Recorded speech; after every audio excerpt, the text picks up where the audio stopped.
Ding decides to go for the English instead of his favorite London. Gukesh changes from game 8 to a more solid Queen's Gambit structure. Played after some thoughts.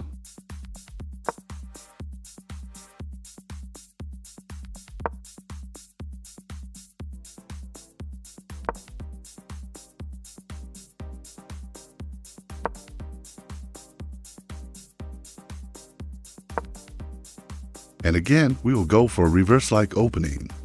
A combative decision, showing that Gukesh was confident.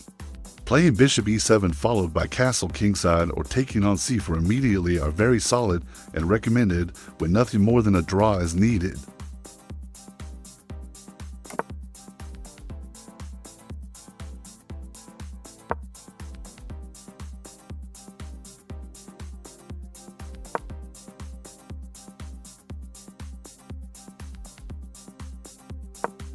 An interesting decision, e5 is known to be okay for black, according to opening theory.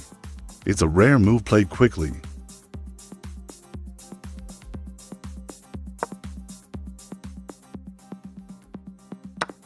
Of course, it's possible to just castle. The most accurate way of capturing. Well played by Gukesh. He is putting a bind on d4, but on the other hand, his last move weakened the d5 square. A good move, controlling the center and opening the diagonal for the c8 bishop. After 12 minutes, with tempo, white must now come up with a plan. There are 5 pieces left in the base.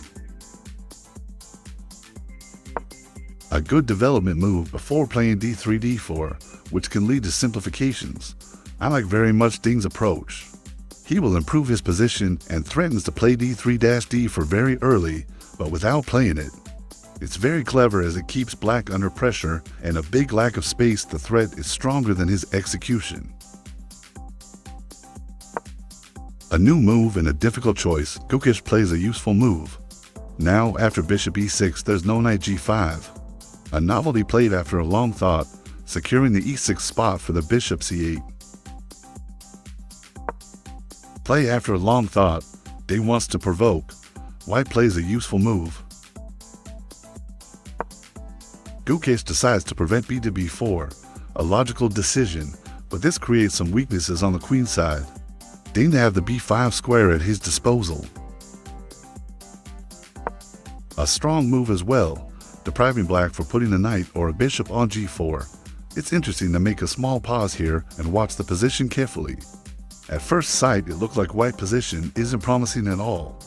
Playing d3, d4 will only helps black to exchange pieces, and to play c7, c6 to cover d5, b5 and block the bishop on g2, so it's not easy to see any perspective. But watch it from a black side.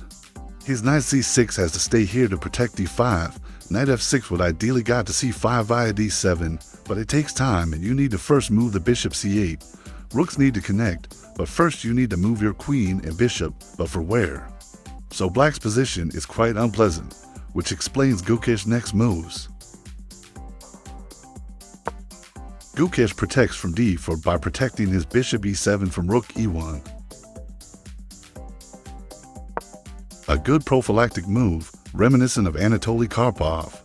White reinforces the pawn on h3 before it's even attacked. Same spirit, prophylaxis against queen d7. Logical but weak, Gukesh anticipates the d4 push and the opening of the h1a8 diagonal, but we can start to discern the lack of coordination and plan for black. A bad decision. This is definitely not the most useful move available. It's unclear whether this is the best square for the queen. Of course, everybody has jumped on Ding, saying new queen d2 was stronger. Well, I don't know. It's very logical to remove the queen from the d file to put a rook on d1 and open up the center, isn't it? It also take a look to the f5 square after d3, d4.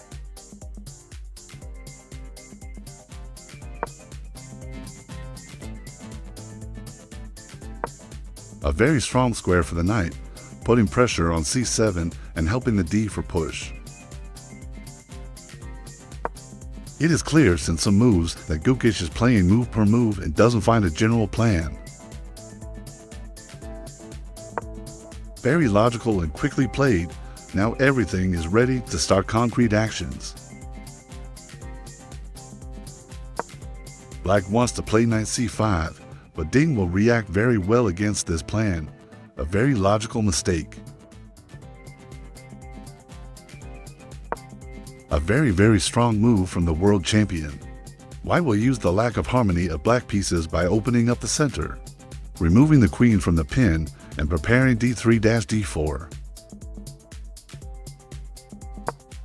More hesitant play to passive again, but it's hard to criticize as the main line is super complicated. Played a tempo by Ding. The only move. Stepping back to jump better, the knight is heading to f4.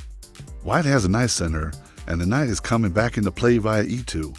Black has no effective plan, and his position is quite bad.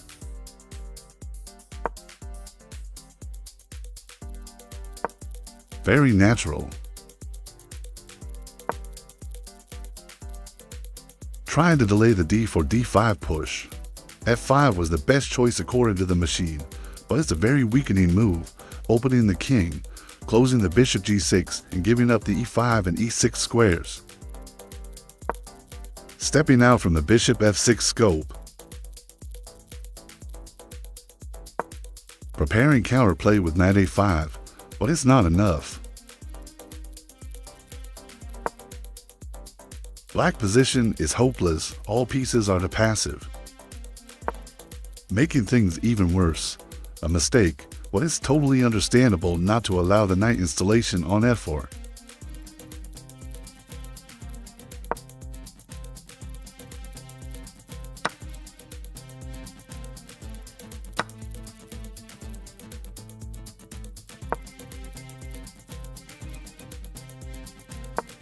The queen's dance continue, threatening d5 and depriving a5 and e5 squares to the knight c6.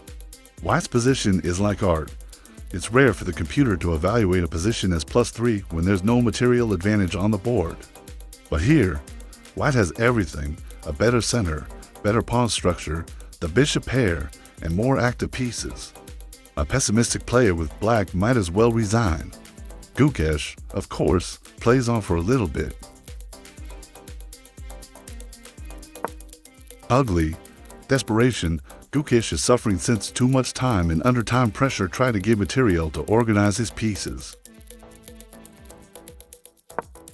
Ding doesn't want to trap the rook c8 with knight a7 and continue his plan, rolling his center pawns. He actually didn't see it. Gukesh is obviously disgusted with his position.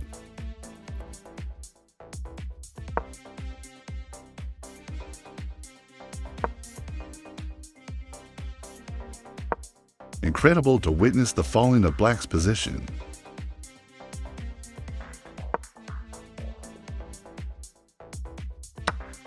Time to collect. White adds a pawn to his other advantages.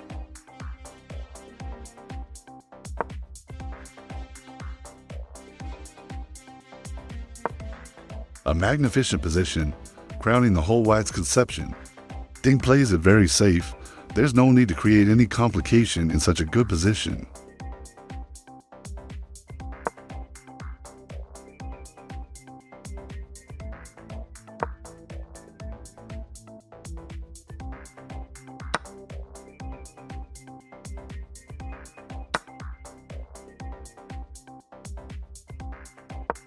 Sad but true. Gukesh could have resigned here since a long time actually, but continue by inertia. It takes time to accept that the game is gone and the lead in the match with it.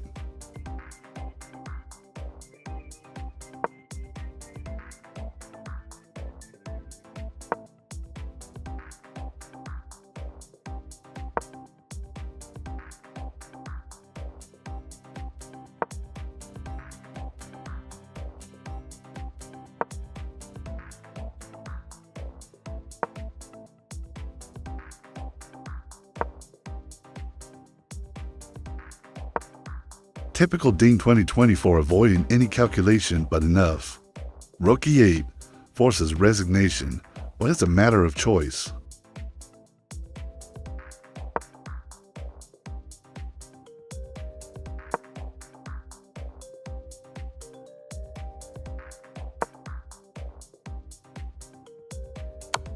Who would have thought that Ding's response would be so emphatic after yesterday's tragic loss?